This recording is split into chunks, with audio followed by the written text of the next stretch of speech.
Elections की बात कर रहे थे, तो उनके लिए क्या फ्रूटफुल साबित हुआ इस इलेक्शन में कि खुद भी वो कहीं ना कहीं हैरान दो तीन चीजें जो वोटर की टच कर रहे हैं 40 का वोटर की मैसेज है जी। एक ये कि वो एक्सपेरिमेंट नहीं करना चाहते कश्मीर में, वो चाहते हैं कि ट्रेडिशनल पार्टी जिनकी हिस्ट्री है जी उनके साथ दिया जाए, और ये कॉन्शियस वोटर है। आप देखिए पीडीपी 25 से आज 3 या 4 सीटों पर सिमट गई जी, तो कहीं ना कहीं जो वोट डालता है वो सोच रहा है कि मैं क्यों वोट डालूं। अब आप नेशनल कॉन्फ्रेंस के मैनिफेस्टो को देखिए, उन्होंने कहा कि पहले 90 दिन में वो 1 लाख के आसपास जॉब्स दिलाएंगे, ठीक है। उन्होंने रेगुलराइजेशन की बात की, उन्होंने इलेक्ट्रिसिटी में जो हाइक हुआ था या इलेक्ट्रॉनिक मीटर्स जो लगाए गए थे पिछले 4 साल में, उस मसले को हल करने की 100 या 200 यूनिट्स फ्री देंगे। इसी तरह जो हमारे इकोनॉमिकली वीकर सेक्शन है उनके बारे में उन्होंने कहा उनका राशन जो है 5 किलो से 10 किलो किया जाएगा पर पर्सन।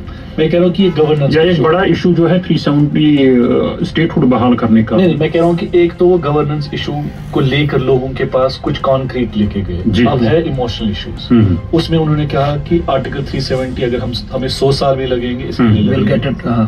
इसी तरह उन्होंने कहा जो स्टेटहुड अगर ये नहीं देंगे तो हम कोर्ट का दरवाजा खटखटाएंगे। तो हमारे पास वो अभी ऑप्शन है कि हम सुप्रीम कोर्ट जाएं, उनको कहे कि कश्मीर तो पीसफुल रहा, इलेक्शन भी हो रहे हैं, तो स्टेटहुड क्यों रिस्टोर नहीं होगा।